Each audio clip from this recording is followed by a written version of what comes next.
Eleanor's heart woke before the alarm, as she often did. The soft gray of early morning filled her small bedroom. The sound of the sea outside her window was calm, like breathing in and out. She lay still for a moment, listening to the distant waves and the faint cry of gulls. Her joints ached when she sat up. She took a deep breath and swung her legs over the side of the bed, pausing to steady herself. The floor was cool under her feet. One hand went automatically to the nightstand, to the framed photo of her late husband, Daniel. His smile, frozen in time, greeted her with the same quiet kindness every morning. "Good morning, Daniel," she whispered. Her voice was soft, a little rough with sleep. She brushed her fingers across the glass, then reached for her glasses. The world came into clear focus as she slid them on. The room was simple, neat, filled with things that held memories. A knitted blanket from her sister, an old lamp from her mother's house, a bookshelf full of worn paperbacks. She moved slowly but with practiced efficiency. She washed her face, combed her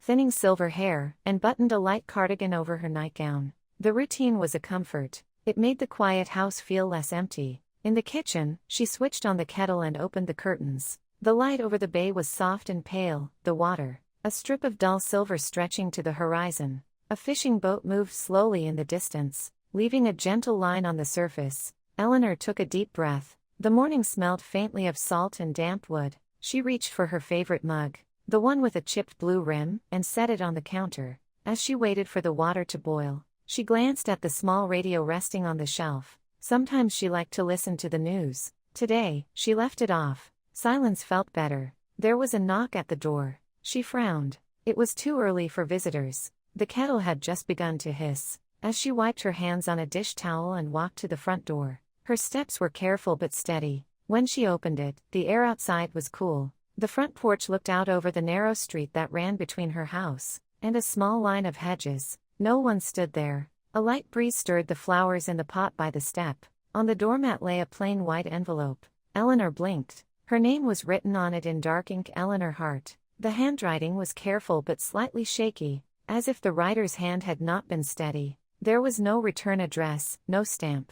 Whoever left it had walked up quietly, perhaps while she was in the bathroom, and slipped away. She looked up and down the street again. Empty. A single neighbor's car moved far off at the end of the lane, turning a corner and disappearing. Her fingers tightened around the dish towel. A faint unease brushed the back of her neck. She bent down slowly, picked up the envelope, and closed the door behind her. The house felt different now, though nothing had changed. It was as if a strange shape had entered the room and taken a seat, where she could not see it. In the kitchen, the kettle reached a full boil and clicked off. Eleanor set the envelope on the table and poured hot water over the tea bag, watching the color spread through the cup. Her hands moved by habit, but her eyes kept drifting back to the unopened envelope. She tried to laugh at herself. It was probably something simple. A church notice, perhaps, or a note from a neighbor who had forgotten to ring the bell twice. Still, her heart beat a little faster. She carried her tea to the table and sat down.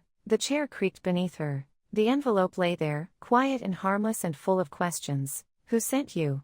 she murmured. She reached for it and turned it over. It was sealed with a thin line of glue, nothing fancy. The paper felt slightly rough under her fingertips. There was no printed logo, no hint of where it came from. Eleanor's thumb ran along the edge of the flap, then paused. For a brief moment, she felt a strange instinct to put it away, to leave it for later, or even not open it at all. She swallowed and forced a small smile.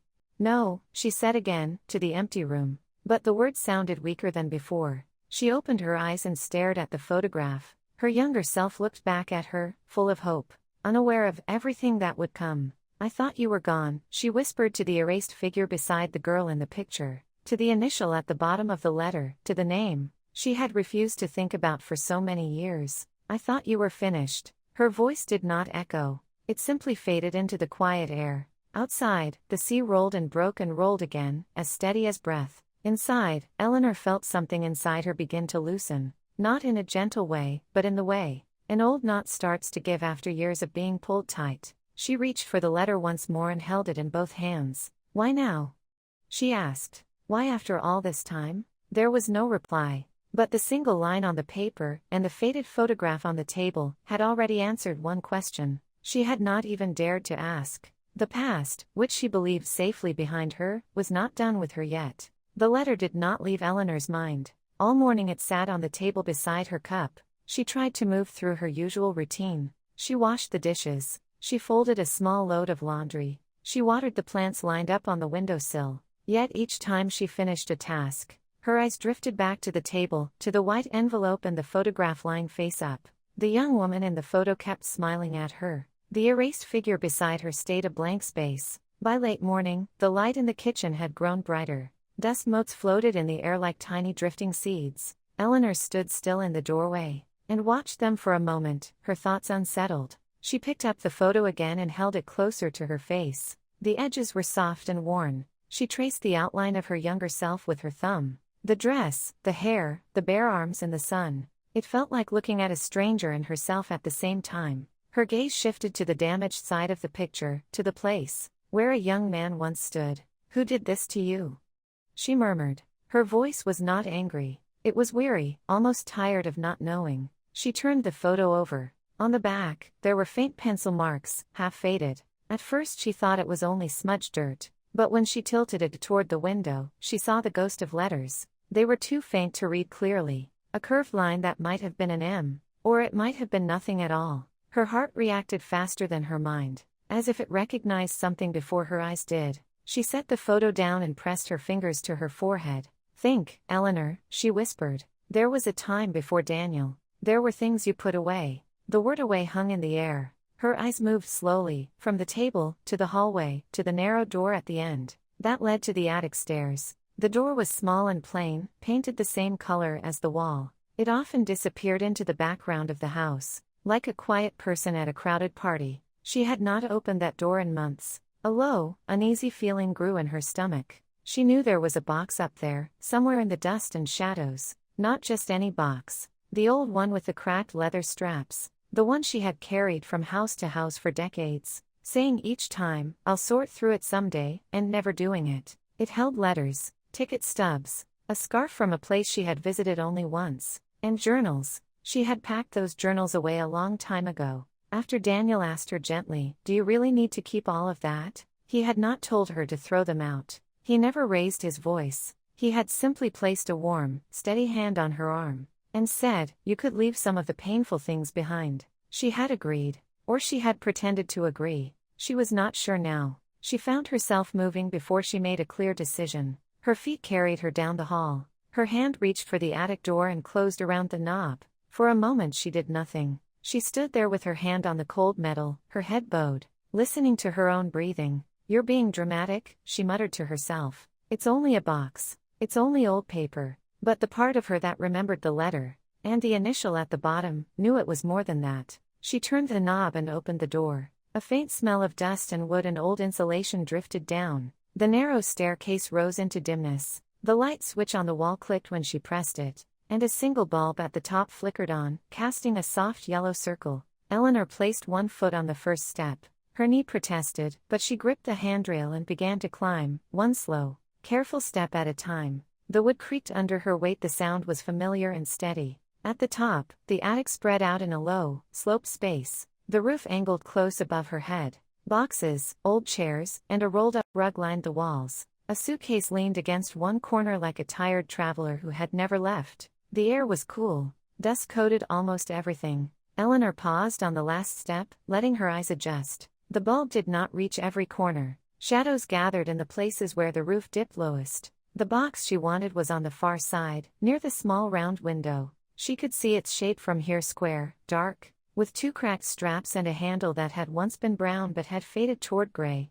She stepped onto the wooden floor, her slippers whispering against the boards. As she walked toward the box, other objects passed at the edges of her vision: a stack of Christmas decorations, a metal tin of old tools, a shoebox full of postcards. Each one held a small, trapped piece of the past. She could feel them tug at the edges of her attention. She did not stop. When she reached the leather-strapped box, she rested her hand on its lid. The leather was dry and stiff. Her fingers traced the shallow grooves left by time. She remembered the last time she had opened it. It had been after Daniel died, in the first year of her widowhood. She had climbed up here alone, full of fresh grief, thinking, maybe it was time to clean everything out. She had opened the box, seen the first journal, felt the old pain rush in to meet the new, and closed it again. I can't do this now, she had whispered then. Now she whispered, I can't keep not doing this. Eleanor bent her knees slowly, and eased herself down to sit on a wooden crate nearby. From this lower angle, the box seemed larger. She reached forward and fumbled with the metal latches. They stuck for a moment, then gave way with a dry click. She lifted the lid. Inside, the smell of paper and ink rose up, sharper than the rest of the attic scent. The top layer was a folded scarf, pale blue with small white flowers. She recognized it at once. She had worn it the summer she turned 22. Her throat tightened. She set the scarf aside. Beneath it lay a stack of notebooks. Their covers were worn, edges bent and softened. Some had elastic bands around them. Others were held closed by ribbons, now limp and faded. Her hands hesitated over them, hovering just above. Start with one, she told herself, as if giving instructions to a child. Just one. You can stop if it's too much. She chose the smallest journal, a slim book with a dark green cover. The elastic band snapped softly when she slid it off. She opened to the first page. Her own handwriting stared back at her, younger and more fluid. The date at the top read June 3, 1963. She read the first lines. I met him by the river today.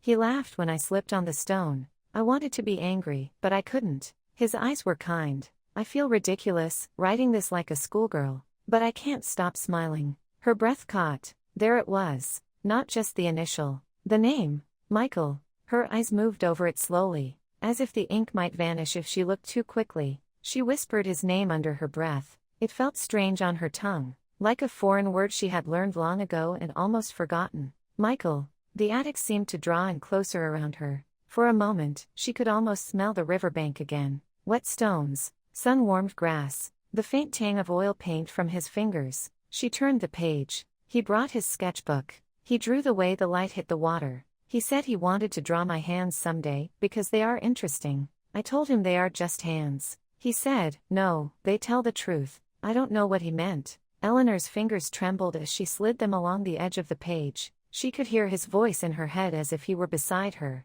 Warm, calm, playful at times, serious when she did not expect it. She read further. The journal traced the weeks that followed meetings by the river. Long walks, cheap cups of coffee in a small cafe with sticky tables. Her younger self wrote about laughing, about arguing over books, about feeling brave and afraid at the same time. With each page, the space between then and now grew thinner. One entry stopped her. He said today that I have a future my father wants to protect. He said he doesn't belong in that picture. I told him that is not his decision. He didn't answer. He just looked at the water for a long time. Eleanor swallowed hard. The journal moved on to their plans. Their quiet talk of leaving the town, of making a life somewhere else, just the two of them. The words were full of hope and a kind of fierce innocence. Then the tone began to change. Father asked where I have been spending my afternoons. I lied. I hate that I lied. He looked at me in that way he has. Eleanor closed the journal. Her eyes burned with tears she did not want to let fall.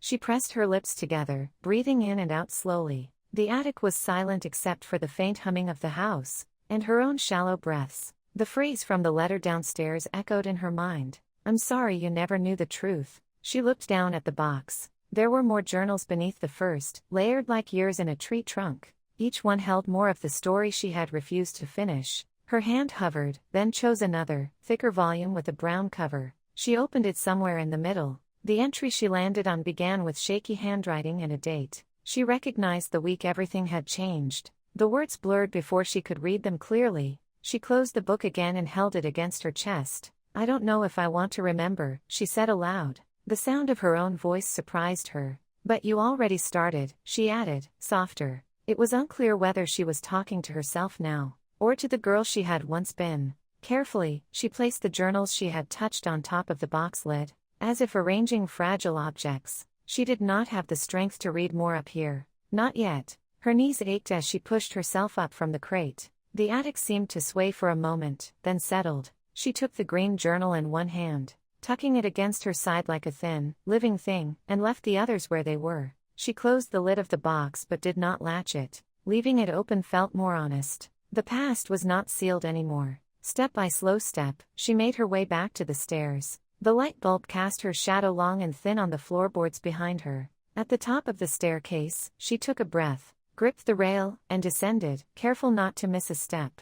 At the bottom, she turned off the light and closed the attic door. The hallway felt smaller now, as if the house knew its own secrets had been disturbed. In the kitchen, the letter and photograph still waited on the table. Eleanor sat at the kitchen table, long after the sun had begun its slow climb across the sky. The journal lay open before her. The faded ink, the delicate loops of her younger handwriting, the uncertain hopes tucked between the lines, all of it called her back into a life she had locked away for half a century. Her teacup sat untouched. The steam had long since vanished. The surface of the tea was still and dark, like a small, silent pond reflecting nothing at all. She closed the journal slowly, as if shutting it too quickly might disturb the fragile memories inside. Her hand rested atop the cover for a moment longer than necessary. Beneath her palm, she felt the faint texture of the worn binding. A part of her wanted to push the journal aside, to stand up, to step outside into the cold ocean air and clear her head. Another part, an older, quieter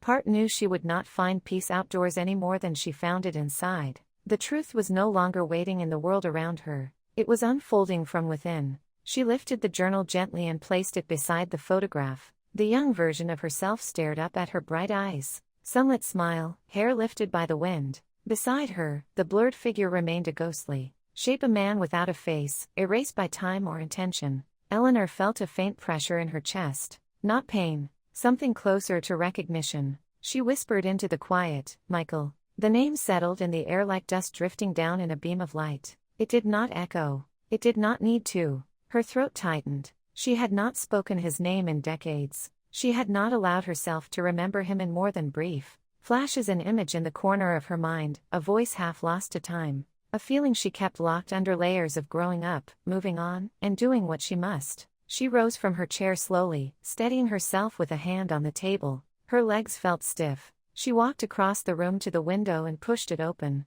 A cool breeze swept in, carrying the smell of the sea, fresh and sharp. She breathed in deeply. The air filled her lungs, grounding her, clearing the fog of memory, just enough to bring shape to her thoughts. There had been a time when she had lived differently, when her days were full of color and unpredictability, when she woke with excitement instead of routine, when she believed she could leave her hometown and build a life with someone who made her feel seen, truly seen. Michael Rivers. His name felt both familiar and foreign, like something once precious, now rediscovered. She leaned forward and rested her elbows on the windowsill. Her gaze wandered over the silver stretch of water, the gentle movement of waves, the distant birds gliding above the shore. The world felt quiet, patient. Her memories were not. They came back in fragments at first. A soft laugh beside her, the smell of oil paint on his. The phone rang only twice before a soft, breathy voice answered. "Hello?" Eleanor hesitated. Her fingers tightened around the edge of the kitchen table. "Helen, it's me, Eleanor." There was a brief pause on the other, and an inhale, quick and sharp, as if someone had been caught standing in the wrong room of their own house. "Oh," Helen said at last. "Ellie, dear, it's been a while." Her tone was warm, but there was something beneath it, a thin thread of unease Eleanor had not expected. "How are you feeling?" Eleanor asked, steadying her own voice. "Oh, I'm fine enough," Helen replied. "These old bones creak more than they should, but I'm still here, still breathing, still stealing extra crackers from the dining hall." She chuckled weakly, but the humor didn't settle. Eleanor tried to smile, but her lips barely moved. "I need to see you," she said. "Today, if you're free." Another pause. Longer. "Is everything all right?" Eleanor's eyes drifted down to the letter on the table. "I don't know," she whispered. Helen's voice softened. "Come by, Ellie. I'll be waiting." The ride to Silver Pines care home took 25 minutes. Eleanor drove slowly, her hands steady on the wheel but tense. The sky was overcast, the clouds low and heavy. The wind pushed gently against her small car, rocking it like a quiet warning. She parked near the entrance and sat still, for a moment, staring through the windshield. A nurse was pushing an elderly man in a wheelchair along the sidewalk. A group of sparrows hopped in the bushes near the steps. The building itself was beige, with white trim and wide glass doors that reflected the sky. Eleanor felt as though she were standing at the edge of something deep and unseen. She hadn't realized how tightly she was gripping the steering wheel, until she forced herself to let go. Inside, the air smelled of antiseptic and warm oatmeal. A receptionist greeted her with a polite smile and directed her to room 112. She walked down the hallway slowly, each step echoing faintly. The carpet was soft, muffling most of the sound. Photographs of ocean scenes hung on the walls, calm beaches, lighthouses, rolling waves. They should have soothed her. Instead, she felt her heartbeat in her throat. When she reached Helen's door, she lifted a hand and knocked lightly. "Come in," Helen called. Eleanor pushed the door open. Helen Brooks sat near the window, wrapped in a soft pink cardigan. Her hair was thin and white, pinned back with a simple clip. She looked older than Eleanor remembered, more fragile, more tired, but her eyes were still the same pale blue. Those eyes widened when she saw the journal tucked under Eleanor's arm. "Ellie," Helen said in a low, unsteady voice, "what have you brought with you?" Eleanor closed the door behind her. She crossed the room slowly, sinking into the armchair opposite Helen. "I found some things," she said, "in the attic. And then this morning." She placed the letter on the table. Eleanor sat with the unopened letter trembling in her hands. The paper was yellowed, the edges soft with age, as if it had waited decades for this moment. Breathing quietly in the dark of Helen's drawer, it felt warm now, warmed by her palms, by her pulse, by the sudden heaviness inside her chest. Helen watched her from the other chair, her thin fingers twisting the blanket in her lap. She looked small, as though the truth she had finally spoken had taken the last bit of strength she possessed. Eleanor lowered her gaze to the envelope. Her name was written in Michael's hand, young, steady, careful. She remembered the way he used to write, always pressing a little too hard, leaving faint indentations on the page beneath.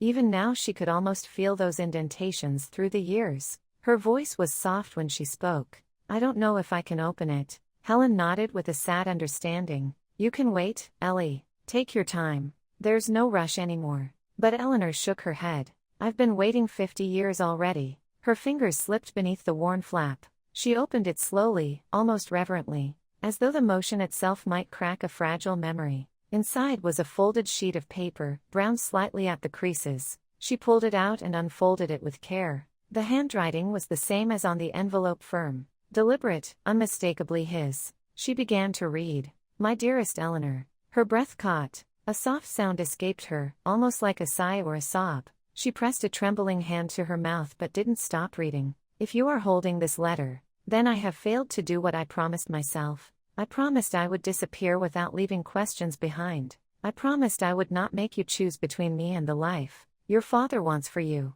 But I cannot leave without telling you the truth, even if you never see these words." Eleanor swallowed hard. Her eyes blurred for a moment, and she blinked rapidly, willing the words to stay clear. "Your father came to me. He said things I will not repeat here, because I want you to remember him with the love a daughter deserves to have. But he made it clear that if I stay, you will lose more than you know." Eleanor felt her chest tighten. She held the letter closer. "I did not leave because I wanted to. I left because I believed it was the only way to protect you from his anger, from the pain he said he would cause if I didn't walk away. He said you would suffer. He said I would ruin your future. I believed him." Her eyes closed. A tear slipped down her cheek. Her voice came out broken.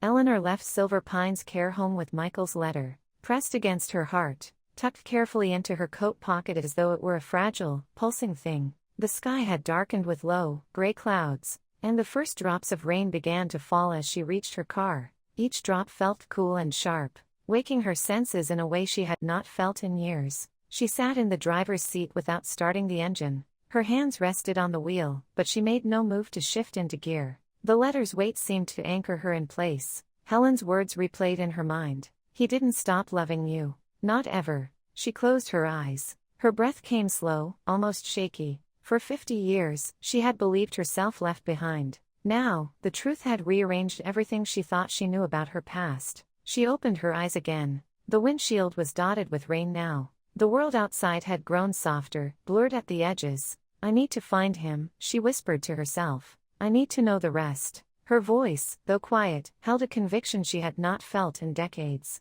With steady hands, she started the engine and pulled out of the parking lot. She drove to the local library first, the place she had always gone when she needed answers. It was a small brick building, familiar and comforting. She had spent many afternoons there after Daniel died, reading, resting, letting the quiet fill the spaces grief left behind. Now she walked through its doors with a different kind of ache. The librarian, a woman in her 40s, with glasses perched low on her nose, looked up and smiled. "Good afternoon, Mrs. Hart." Eleanor returned a small nod. "I'm looking for some records. Old records. From the 1960s, maybe early 70s. Of the town?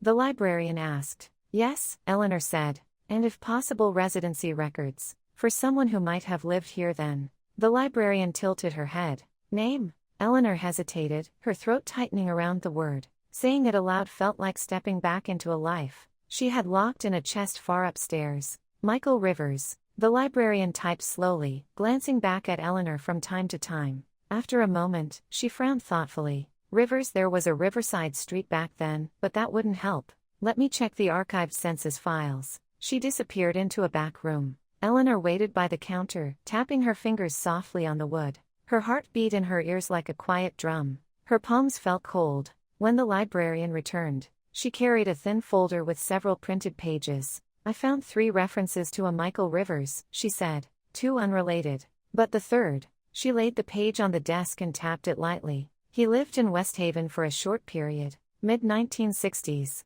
Then he moved to a small town inland, Rosebridge. Eleanor repeated the name under her breath, as if testing it. Rosebridge. It's about 2 hours east, the librarian continued. Very small. Rural. Something deep inside Eleanor stirred. A faint pulse of memory. Michael had once spoken of wanting to live somewhere quiet. Somewhere he could paint without interruption. Do you know if he stayed there long? Eleanor asked. The librarian shook her head. The drive home felt longer than the drive out, though the distance was the same. Eleanor kept the wooden box on the passenger seat beside her, one hand drifting toward it at every red light, as if making sure it hadn't slipped away or vanished like a mirage. The clouds had thinned. Pale light filtered through them, soft as old linen. The rain had washed the roads clean, leaving the world smelling new. But inside her chest, her heart felt bruised, tender, shaken, but beating with a clarity she had not felt in decades. When she finally reached home, the sky was beginning to clear. She parked the car, gathered the box in both hands, and walked slowly to her front door. Her legs felt heavy, not from age, but from the weight of everything she had learned. Inside, the house greeted her with its familiar stillness. She took off her shoes, hung her coat carefully, and placed the wooden box on the kitchen table, beside the journals and the old photograph. For a long time, she simply stood there, staring at the small collection of objects that now represented the entire truth of her youth.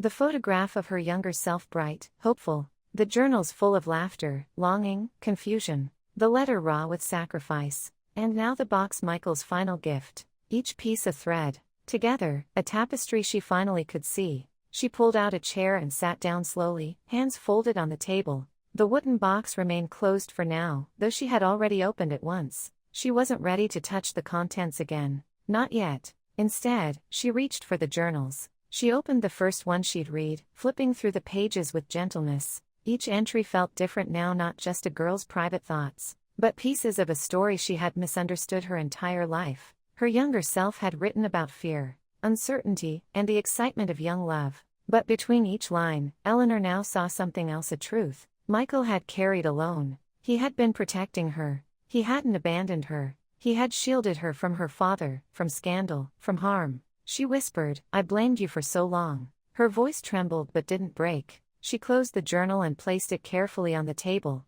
Then she opened another. This one had a purple ribbon tied around it, though the ribbon had frayed to threads. The cover was soft from wear, the color faded to a dusty mauve. Inside, her younger handwriting leapt back at her bigger loops. More rushed strokes, pieces of ink smudged by tears from long ago. "I don't know what's happening to him. He's distant. He won't tell me what's wrong. I feel him slipping away like water through my fingers." Eleanor inhaled slowly. Her chest ached, as if she were feeling her younger self's heartbreak in real time. Another entry. "I asked again today. He only said, 'Your happiness matters more than mine.' I don't understand." She pressed her fingertips lightly to the page. "You didn't understand," she murmured to the younger Eleanor in the journal. "Because no one told you." She turned the page. Her breath caught. "Father asked again where I've been. He said Michael is trouble. He said I'm too young to know what real life requires." I wanted to shout that he's wrong, but I didn't. I'm ashamed of myself. A tear gathered at the corner of Eleanor's eye. She blinked it away before it could fall. Another entry. "Michael said today that he wants me to have a life without fear. I told him I'm not afraid. But maybe he is." A soft sound left her chest, half laugh.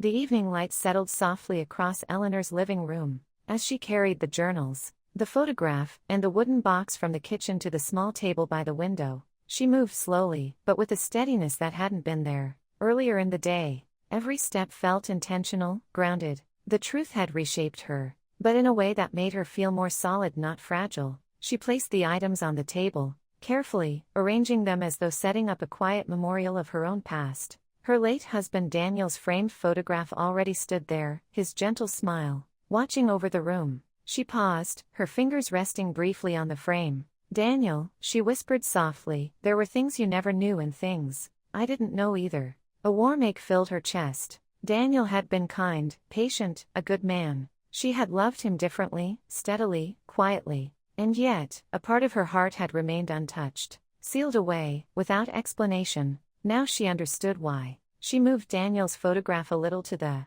side, not away, not hidden, just shifted to make room. Then she placed Michael's sketch beside it. The two images, one drawn in pencil, one captured in a camera, stood together, a strange but peaceful pairing. Two men, two chapters, two loves that shaped her life, each in their own way. Eleanor stepped back and looked at them. Her throat tightened, but not from sorrow, from gratitude. She sank into the old armchair nearby, the one with the soft cushion worn down by years of use. The evening sun glowed through the curtains, casting a warm golden color across the floorboards. She reached for her current journal, opened to the page she had written earlier, and read her own words again. "I will not mourn what might have been. I will honor what was." She exhaled slowly, feeling the truth of it settle deeper into her bones. Her gaze drifted to the wooden box on the table. She lifted it again, holding it against her chest, feeling its weight, a small memory chest built from love, regret, and decades of silence. She opened it once more, running her fingertips over the handkerchief, the sketch, the final note.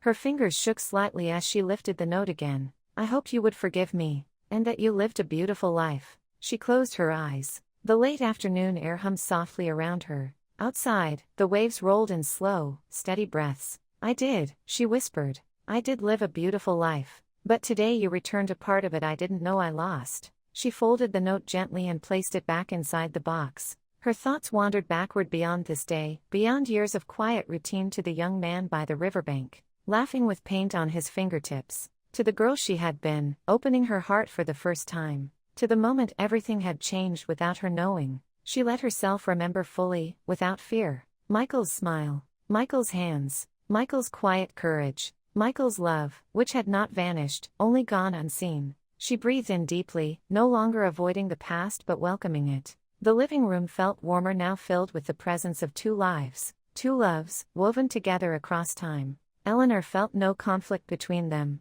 only understanding. "Daniel," she said softly, turning toward his photograph, "you gave me a good life. A safe one. You were kind, and you saw me even when I couldn't see myself." Her eyes drifted to Michael's drawing, and